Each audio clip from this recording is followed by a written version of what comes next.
Še enkrat vas prav lepo pozdravljam. Po sklepu preiskovalne komisije smo danes na specializirano državno tožilstvo poslali dvoje naznanitev suma storitve kaznivih dejanj. Bremenimo generalnega direktorja policije doktorja Antona Olaja šikaniranja zaposlenih na delovnem mestu in oviranja dela preiskovalne komisije. In bivšega direktorja policije Antona Travnerja bremenimo krive izpovedbe ali po domače lažnega pričanja pred preiskovalno komisijo. Že pred dnevi smo na specializirano državno tožilstvo poslali tudi naznanitev suma storitve kaznivega dejanja za bivšega vršilca dolžnosti generalnega direktorja policije Andreja Juriča zaradi lažnega pričanja in oviranja dela preiskovalne komisije. Generalnega direktorja policije Antona Olaja bremenimo šikaniranja na delovnem mestu v več primerih, vendar smo se v naznanitvi skoncentrirali predvsem na postopanje v primeru Davida Antoloviča, ki je še vedno, kakšna ironija, namestnik direktorja Nacionalnega preiskovalnega urada. Politično motivirano postopanje generalnega direktorja policije Olaja se je v primeru Antolovič začelo izrazito kazati potem, ko je bil David Antolovič povabljen pred preiskovalno komisijo na pričanje. Namreč še preden je prišel na zaslišanje, je generalni direktor policije s svojimi sodelavci uvedel nadzor nad delom posebne delovne skupine, ki se ukvarja z zaostanki in ki jo je vodil David Antolovič. Ta zrežiran nadzor nad delom te skupine seveda ni pokazal nič in tudi uradni dokument, ki ga je podpisal generalni direktor policije, med drugim ni predvidel nobenih postopkov zaradi kakršnihkoli nepravilnosti v primeru dela Davida Antoloviča oziroma te komisije. Ampak ne glede na to, še preden so potekli vsi roki, da bi to poročilo o nadzoru postalo nekako uradno ali pravnomočno, je steklo pisanje ovadbe proti Davidu Antoloviču. Pri tem so bili celo tako šlampasti, da so pri pisanju ovadbe upoštevali nekatere dokumente, ki jih takrat sploh še ni bilo, so nastali šele pozneje. Vse skupaj je bilo torej vnaprej dogovorjeno in politično motivirano, da se Davida Antoloviča kot motečega bivšega šefa, čeprav uradno še vedno, če je namestnik direktorja Nacionalnega preiskovalnega urada, popolnoma odstrani iz delovnega procesa v policiji, se ga diskreditira, kar je na koncu seveda pripeljalo tudi do tega, da je David Antolovič že kar dolgo časa v bolniškem staležu. In seveda, tako kot generalni direktor policije piše kazenske ovadbe, tudi v tem primeru je bila očitno na tako trhlih nogah, da jo je tožilstvo takoj zavrglo.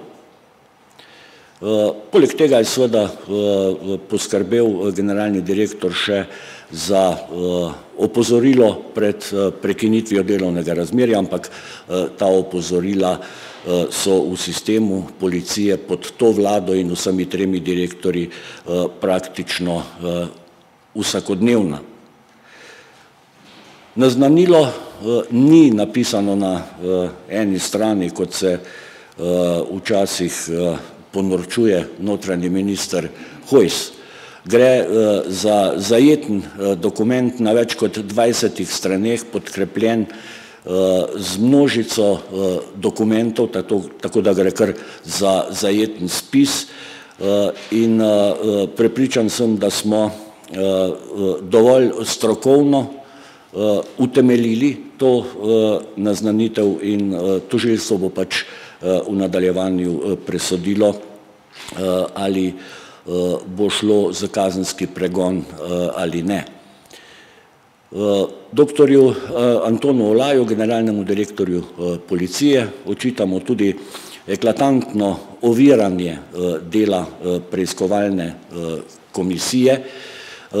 To se je pokazalo predvsem pri postopanju s pričami, ki so bile ali pa so bile predvidene za zaslišanje pred preiskovalno komisijo.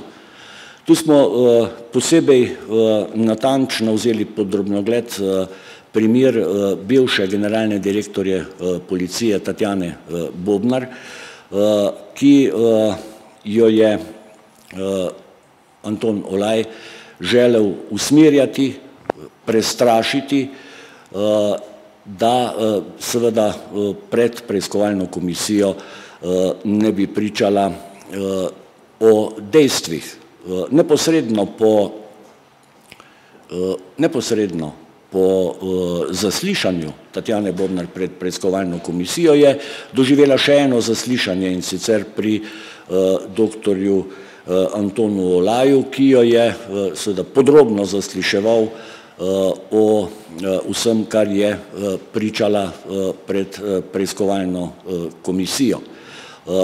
In vedoč, da njeno pričanje takrat še ni bilo končano in da bo ponovno povabljena pred preiskovalno komisijo, je seveda želel na ta način vplivati nanjo, kar pa je brez dvoma eklatantno oviranje dela preiskovalne komisije. To v naznanilu suma storitve kaznivega dejanja tudi dovolj tehtno in podkrepljeno z dokumenti utemeljujemo.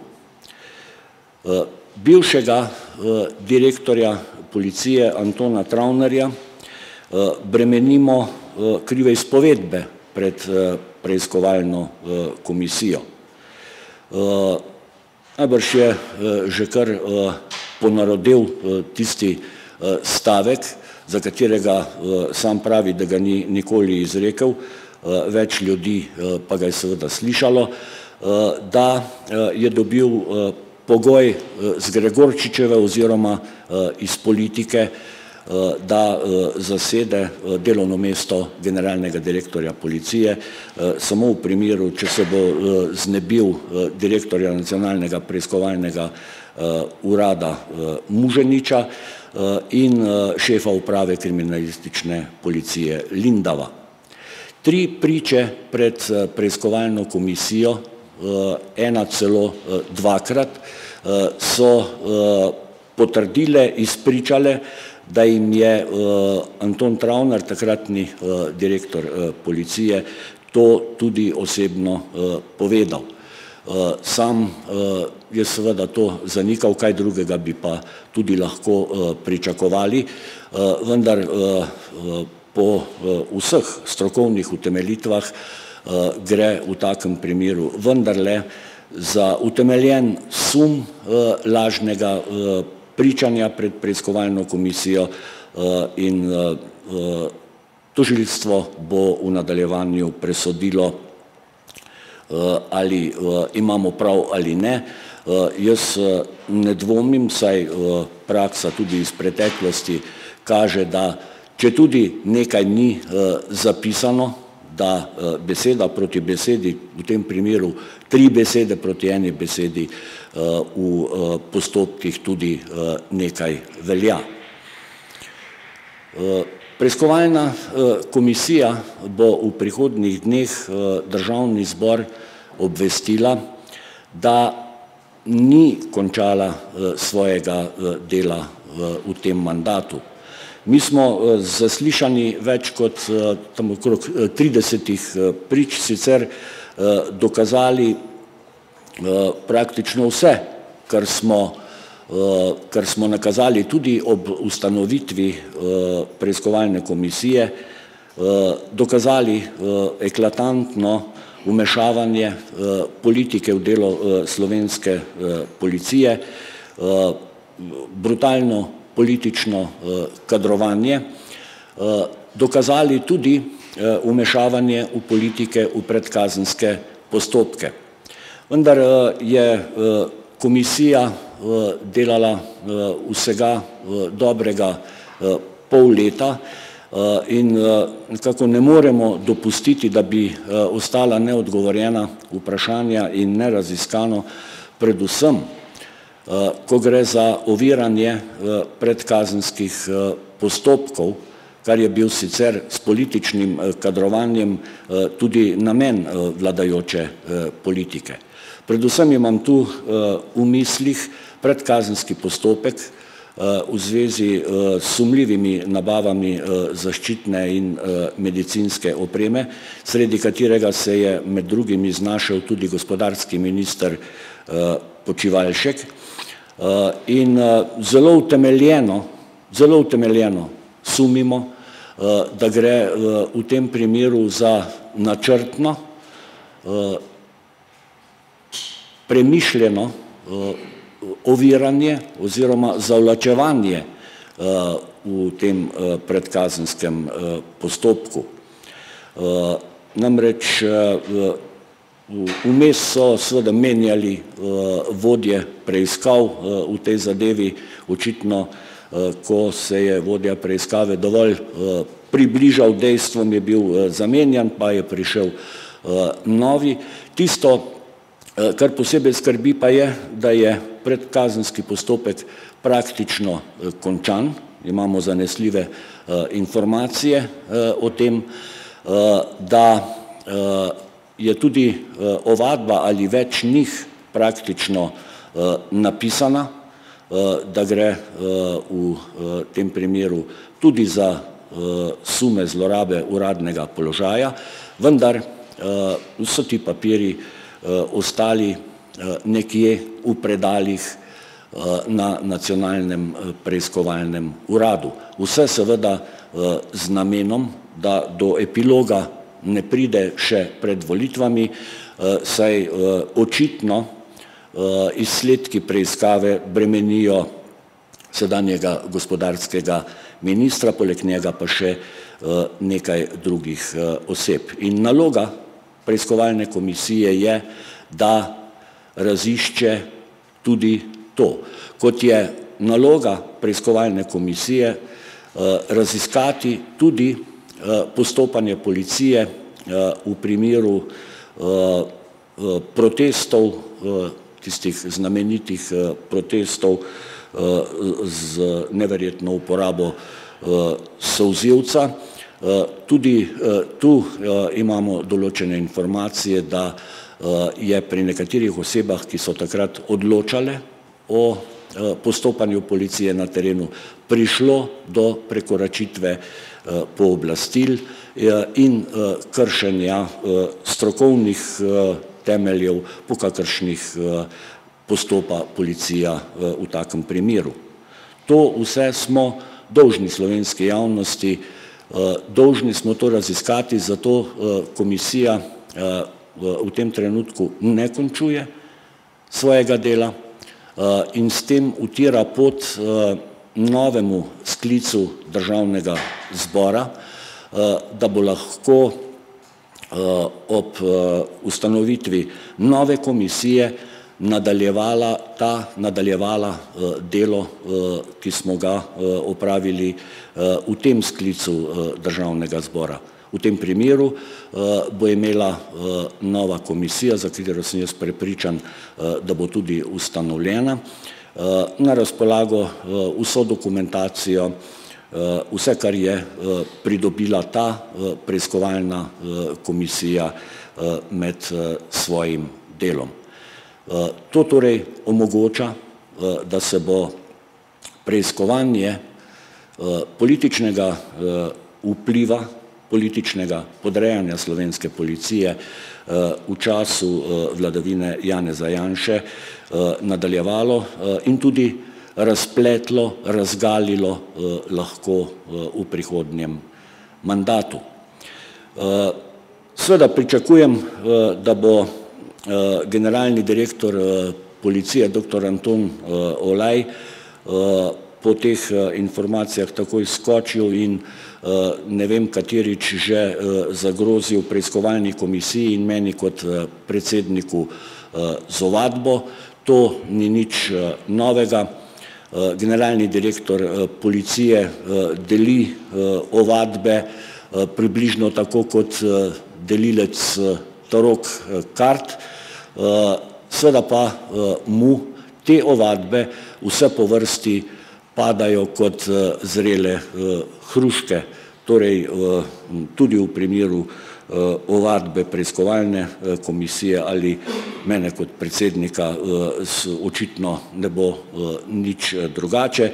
Nenazadnje, poleg tega, da je treba imeti tehtne razloge, če se lotiš pisanja ovadbe, je treba ovadbo tudi znati napisati.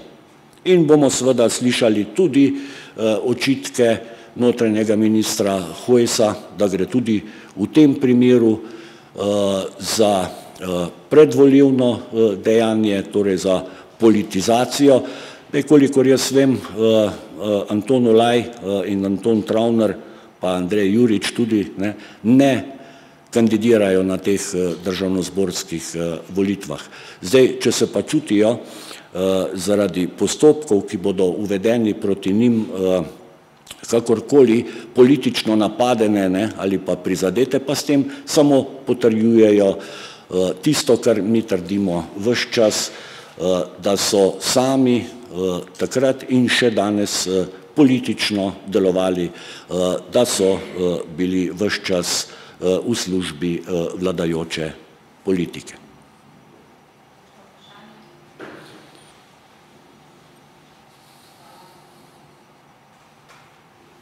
Hvala lepa vam.